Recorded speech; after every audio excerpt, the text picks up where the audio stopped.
The Mendon-Honeoye Falls-Lima Sentinel welcomes you to this edition of the Mayor's and Supervisors Weekly Update, brought to you by... Each week, our community makes history. Each week, you make history. And each week, there's only one source to turn to for the first take on history.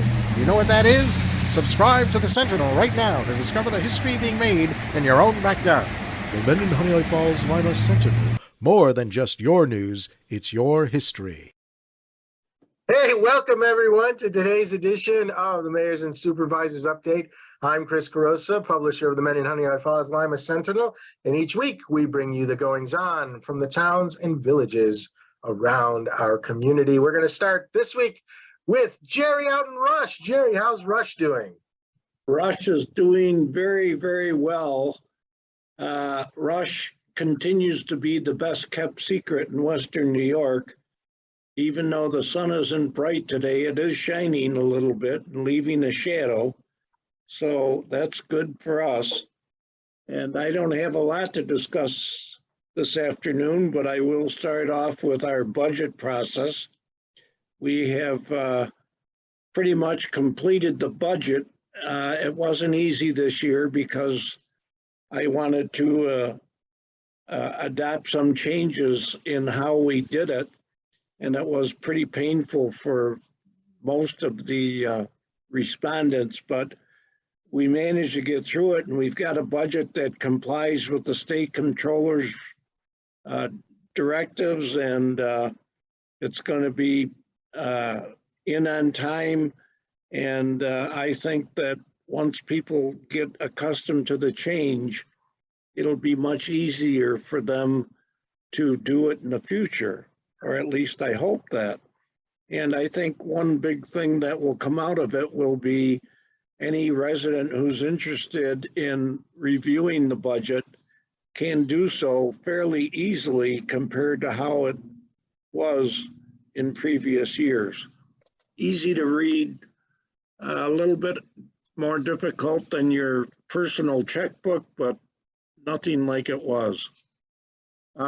The second thing I wanted to mention is crime. I don't know if the rest of the supervisors, well, I know that they are, the 19 supervisors in the county, I know that they're all experiencing an uptick in crime, but, you know, I look at our close-knit group of supervisors and mayors here and wonder just how much they're experiencing.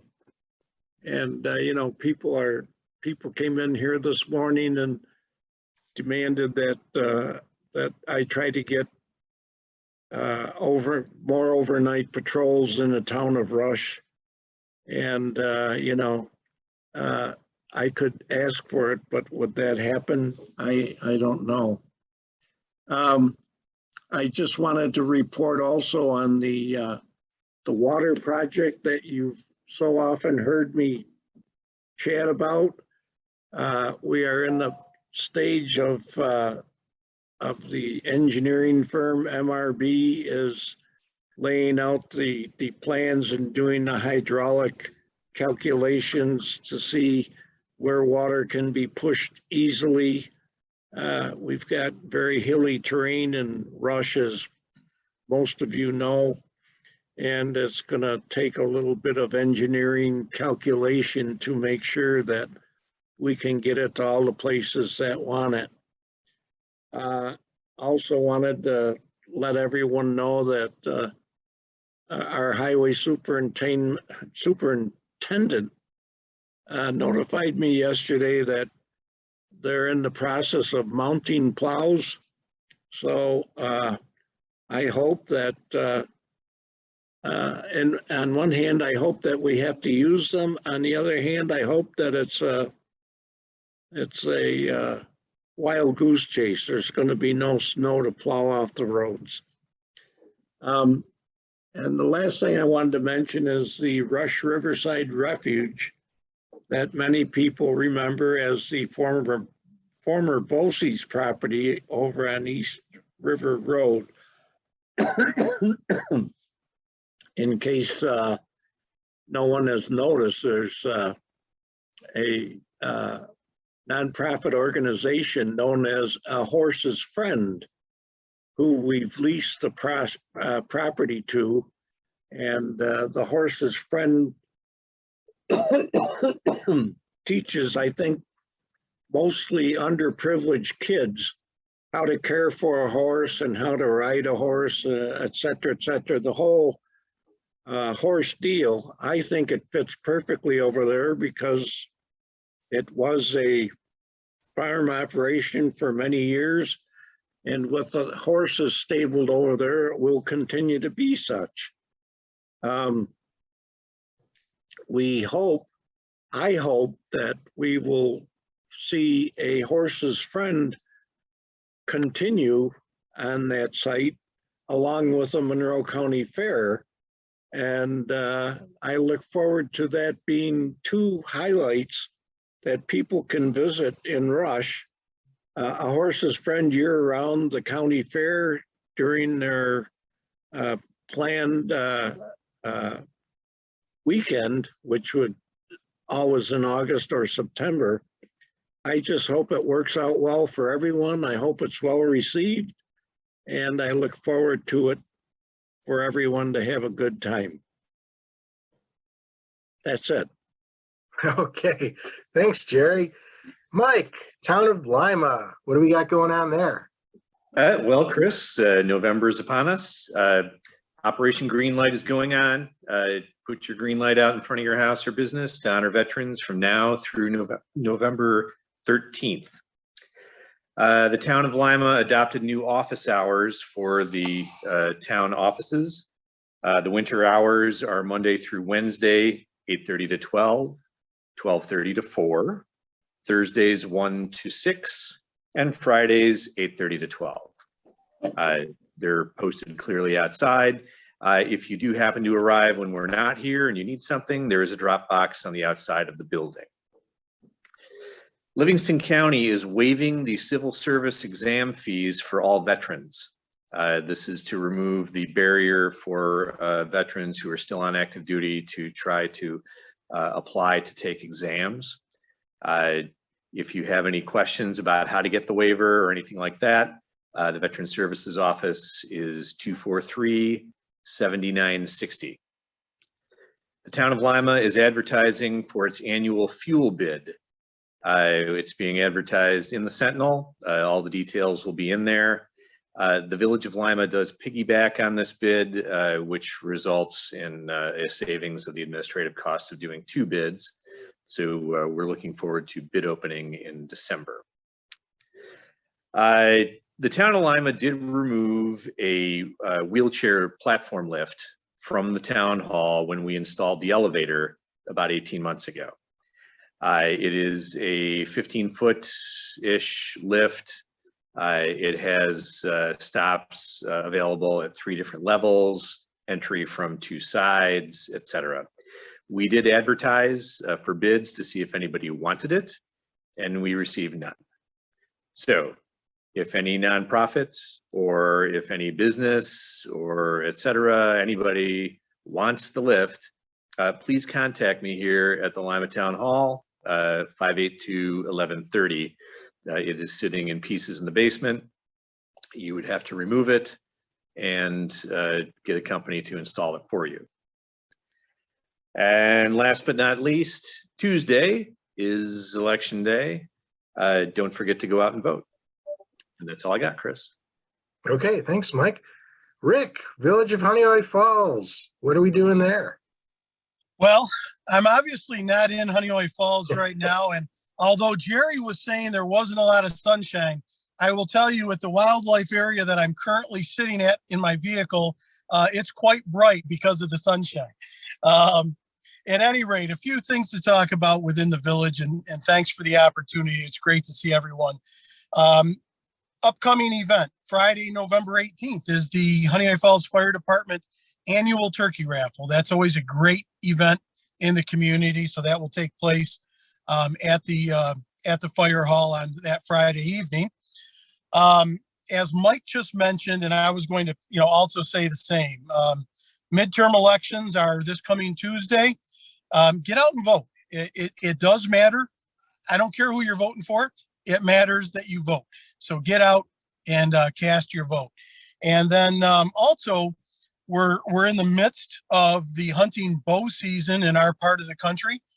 Within the next couple weeks, the opening of gun season will start. And I just wanted to mention that because I hope all of those active hunters will get out, check their tree stands, make sure they're safe, make sure they're securely fastened to the tree from where they left them last year. And that they'll just, everyone will go out and be safe, know what you're shooting at, and just take all those precautions. When you're hunting with a gun, make sure you're wearing your orange. And if you're climbing a tree, just make sure you're safe and secure. We don't want to hear of any of our friends getting hurt. Within the village, leaf pickup remains a primary focus of our highway DPW crew. This will continue through November, as long as the weather holds. I'm hoping Jerry's right. We're not going to see any snow for a while, but please do try to get your piles of leaves out to the roadside within the village as soon as possible, as that weather may turn quickly. We had a very quick falling of the leaves, it seems like, over this last week or so. So, you never know when that first big snowfall is going to come. So try to get that out there. Holiday decorations will begin to be put up over the next couple weeks, and in between the holidays. The village is also planning to initiate a business window decorating or building decorating contest within the village business areas. We hope that this will add to the beauty of our village and help get us into the holiday season, and also draw more people to the Honeoye Falls Fire Department Holiday Christmas Parade, which is currently scheduled for December 10th. The Wolfsburger Park housing project continues to move forward at a very good pace. The lots seem to be selling well. And as this project moves forward, we hope to continue to work to draw interest on another housing project that will really focus on empty nesters and young first-time home buyers. This continues to be one of the things I hear about most in the village, is some more affordable housing and housing for empty nesters, as I said, and those buying their homes for the first time. We've also had many positive comments on the speed monitoring devices we've purchased and placed throughout the village. I know the town has done that as well. These signs do record the speed of the passing cars, and this is being shared with the Monroe County Sheriff's Department. And while it does not impact all drivers, we do see many slowing down, as the signs do seem to aid drivers in paying closer attention to their driving habits. So we're actually talking about purchasing a couple more. We also did some work in the Honeoye Falls Cemetery over the last week or so. We had a monument company come in that specializes in repairing monuments. We repaired multiple monument foundations and uprighted some of the stones that had fallen over. We'll continue to work on this process as we deem necessary. And it's really, we look at this as part of the history of the village, and we want to make sure we keep this in the best possible condition we can. And I'm also happy to note that Village Deputy Treasurer Melissa Luft was awarded a certification as a registered municipal clerk by New York State Association of City and Village Clerks. This certificate was recently announced at the New York State Conference of Mayors NICOM Fall Training School in Saratoga.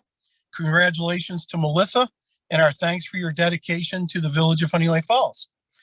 Any emails regarding village things can be sent to me at mayor@villageofhoneoyefalls.org.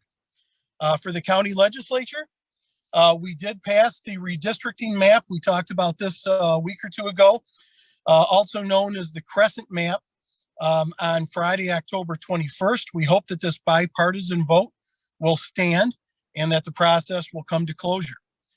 The legislature has also begun to review in detail the administration's plans and requests for funding to support new projects throughout the county, utilizing the ARPA funds received by Monroe County. And while these projects are all worthy, the legislature is tasked with supporting the good stewardship and funding to ensure that the best use of the one-time funding received from federal government goes to good causes. I currently serve as the chair of the Human Services Committee and vice chair of the Public Safety Committee, and also as a member of the Transportation Committee. And I've recently been appointed to the Climate Action Committee, the 911 Operating Practices Board, and now have been appointed to the Monroe County Diversity Action Plan Advisory Committee. So that's keeping me pretty busy. This week, I also took the time to tour the Monroe County Youth Detention Center in Rush. This was an eye-opening visit. I appreciated the engagement with the staff at the facility, and I look forward to further engagement and in supporting their needs as these facilities continue to be full and often over capacity. Recruitment and retention, like all business and industry, is a concern, and safety is also a concern for the employees and those being held there. So any questions or concerns for me regarding the Monroe County Legislature, you can also reach out to me at legislatormilne@gmail.com. Thank you so much, Chris. Appreciate the time. All right. Thank you, Rick. John, town of Mendon. Are we moving along smoothly in Mendon? Yes, we are, Chris.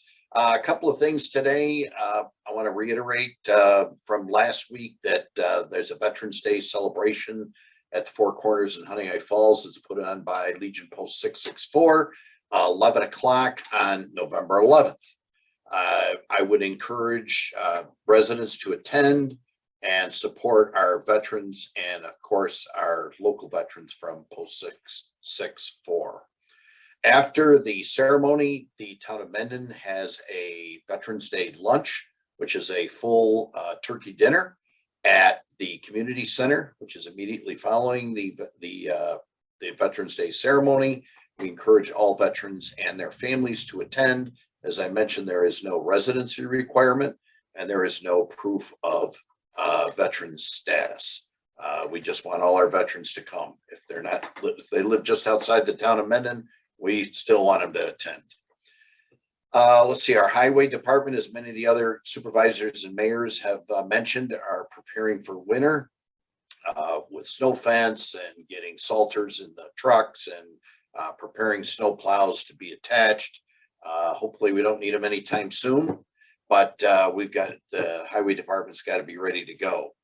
They're currently working in the hamlet of Mendon, replacing some drainage. This extra nice weather this fall, I'm going to call it, has left us with the ability to do some of this work that, quite frankly, we always haven't had time to because of the weather. Election day coming up, as everyone mentioned, I certainly encourage everyone to go to the polls or go to an early election site. We do not have an early election site in the town of Mendon. If you go to the Monroe County website under Board of Elections, it will tell you where the sites are in Monroe County, where you can vote and the times that they're open. The regular election sites for the town of Mendon will be open, the three sites being the Mendon Community Center in Honeoye Falls, the St. Catherine's over in the hamlet, and the Mendon Fire Department as the third location for voting sites. If you're not sure where your voting site is, once again, go to the Monroe County Board of Elections and you can put in your address and it'll confirm that you are registered and it will confirm as to where your voting site is. I would also encourage everyone after Election Day to remove the signs. I think everybody's seen enough of those. And please remove those. I know the day after Election Day, I will personally be out picking up signs.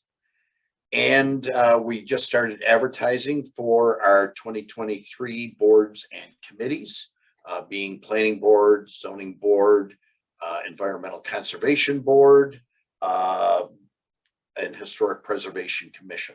If anybody's interested in any of those positions, I'd be more than happy to send you a job description.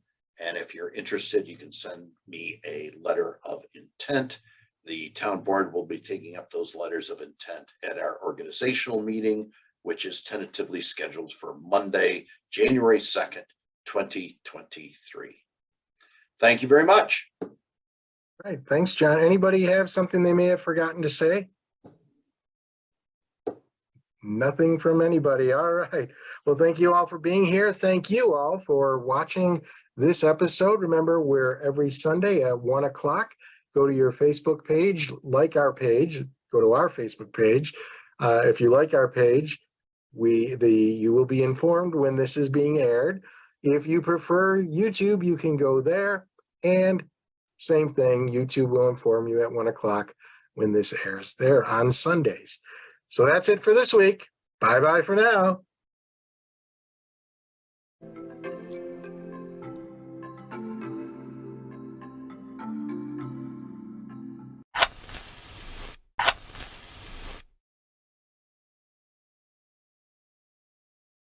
Imagine yourself communicating with a difference. Pan-Dimensional Solutions helps you do this. Whether live spectator events, taped broadcasts, or real-time audience-engaging programs, you can benefit immediately from the tools Pan-Dimensional Solutions will share with you. Do you want to make a difference? Contact us at pandimensional.com.